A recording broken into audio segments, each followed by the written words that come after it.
Hey, I'm going to do my predictions for UFC 86, Jackson versus Griffin. And like always, let's start with the undercard, the stuff that's not going to be shown on the pay-per-view. Justin Butchholes, that's what it sounds like, I don't know. I can't read worth crap or pronounce. But Justin, I'm going to call him Butchholes, versus Corey Hill. Now, Corey Hill's that 6'4", 155-pounder, which is a freak of nature, and he's amazing. He's if he works on his boxing and his takedown defense, really, I can't think of anyone that can really stop him. I don't know how good his chin is. That's another thing. If someone chooses to stand with him and can actually get inside on him and, you know, jog his mind a little bit. But this match, he should win. Corey Hill, by height, reach advantage. He's got good wrestling. He's got okay striking. He has no... His jiu-jitsu is awful. His grappling isn't that good, but he has wrestling. So I'm going to pick him. Next match is Melvin Guillard versus Dennis Siver. Melvin Guillard's a good example to a lot of UFC fighters. If you don't want to be kicked off the UFC, you know, after a few losses, just be really explosive and hang it all out, because that's what Melvin does, and he keeps on getting invited back. He actually has a ground game. Ooh. And he'll submit Melvin. He beats him in stand-up. And also, Cole Miller has better MMA jiu-jitsu. George has the better. So Cole Miller, he's a good fighter, tough kid, scrappy.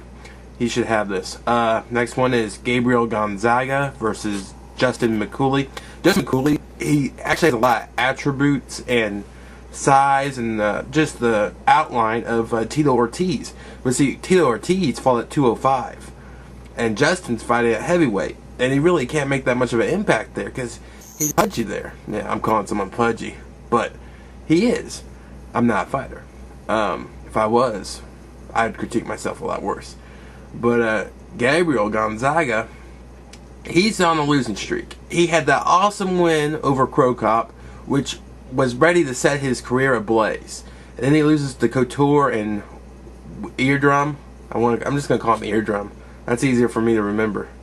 That Pride guy, that crazy Pride guy. So Gonzaga, he needs a win here, and I think he's going to get it with McCooley. McCooley's kind of like at the bottom of the heap of the heavyweights, the gatekeeper, if you will. And with a win here, he'll move on to bigger and better things. And hopefully Gonzaga doesn't, you know, gas or anything. But he's a good fighter. I mean, he should have this. All right, going on to the main card. Marcus Aurelio versus Tyson Griffin. I gotta take Tyson Griffin in this one. Griffin's he just uses the octagon better. He's probably gonna keep this standing, and I think Marcus has better boxing, but Tyson has better power, and it's a lot of the stuff is haymakers and stuff, but it's a lot of power behind it. I think Marcus I don't think he could take Tyson down. That's the problem. Marcus has great Brazilian jiu-jitsu, but he can't do anything to Tyson to get him on the ground. If it goes to the ground, it's going to be Tyson's choice. Clay Guido already beat Marcus, and Tyson's beaten Guido, so the next obvious choice with MMA math is Tyson Griffin beating Marcus. Alright, next is Josh Koscheck versus Chris Lytle. My heart says pick Lytle, you know. Pick Lytle, Cody, because he's awesome. Lytle, he's just such a scrappy dude, and a lot of his losses have come from cuts, and he's just a tough guy. And he's been in a lot of hard battles. He was in a hard battle with Matt Hughes. He was in a battle I thought he won against Matt Sierra to get the title shot, which Sierra won. Lost it back recently, but he won that, you know, that match. I thought Lytle had Sierra. It was a weird match because it was real slow and plodding, so it was hard to choose a winner, but I thought Lytle did enough to win it. It seemed like all Sierra wanted to do was tie Lytle up the whole match because he didn't want any of his striking. Anyway, but I picked Koscheck here because his wrestling is really good, and he's working on his stand-up, and that's really good. It's getting there. He's probably still a few notches above Diego Sanchez in his striking, Koscheck, because he's been working on it a lot longer, it seems. And good for him. But I'm gonna pick Koscheck, but in my heart of hearts, I choose Lytle. Yeah, I love you, Lytle. You fireman, you. Next fight is Joe Stevenson versus Gleison Taibu. I can't pronounce that word crap. This is kind of like Gleason's good, but Joe needs to come back, and this is kind of his comeback match where he should win this. He's predicted to win this. You know, he's gonna win this unless something horribly goes wrong. And Joe, he's a good fighter. He did what I thought he did really well against BJ Penn, considering how good BJ Penn is. I'd like to see that fight again maybe someday, and maybe Joe could work himself back up there, because that cut seemed to change a lot of that fight that Joe had. He's just bleeding all over the place.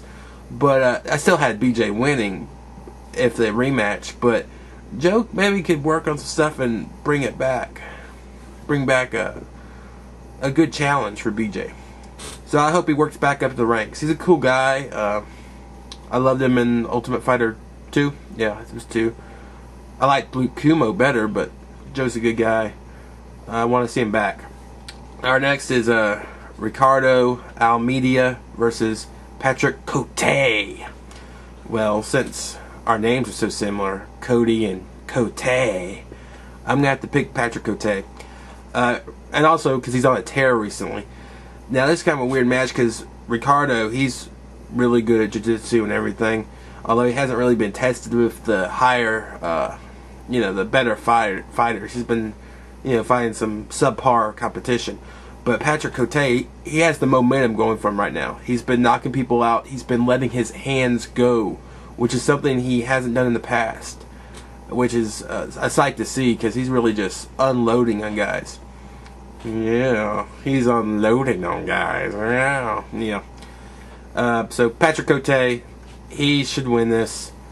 I could see Ricardo getting a slick submission and winning this too. So it's a toss-up, but I'm going to pick Cote. And now for our championship bout. Quentin Jackson versus Forrest Griffin for the UFC light heavyweight belt. Wow. Well, the obvious choice here is Jackson, because he's a tough fighter. He has good boxing, good slams, good wrestling, decent jiu-jitsu. He's the obvious choice. And then you got someone like Forrest Griffin, who's a jack of all trades, but master of none. He's just this, he's a scrappy guy with a lot of heart. And I don't know why I'm doing this, but I'm going to pick Forrest Griffin to win this.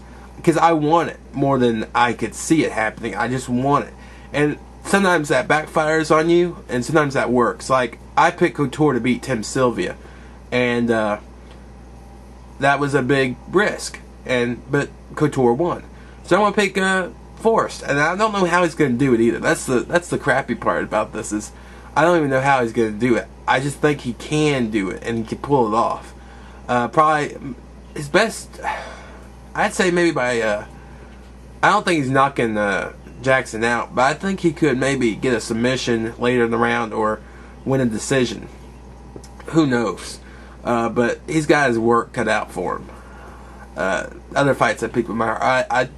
I almost picked Sierra over GSP. I wish I had, but no, I didn't. But that's another, well, you never know what's going to happen. That's the great thing about mixed martial arts. Anything can happen at any time. Anyone can win. I think they called it, 2007, the year of the upsets, where people who weren't supposed to win were just winning like crazy. So, I'm going to go with Forrest Griffin.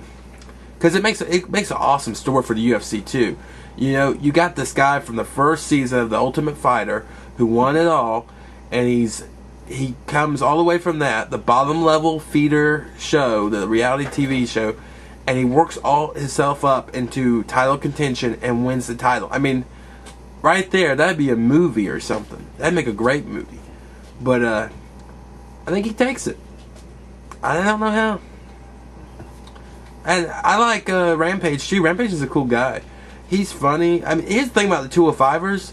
I don't dislike any of them. They're all cool guys. Keith Jardine, Wanderlei Silva, Houston Alexander, all really cool guys. I mean, it's not like 170 where I hate almost all the guys. Matt Hughes is the asshole. GSP is kind of an elitist. Koscheck gets on my nerves. Thiago Alves gets on my nerves. He didn't make weight recently. But at 205, I like all those guys, and they're all kicking the crap out of each other. So that's my predictions for UFC 86, Jackson versus Griffin. I'll catch you later. Bye. And have fun this weekend watching it.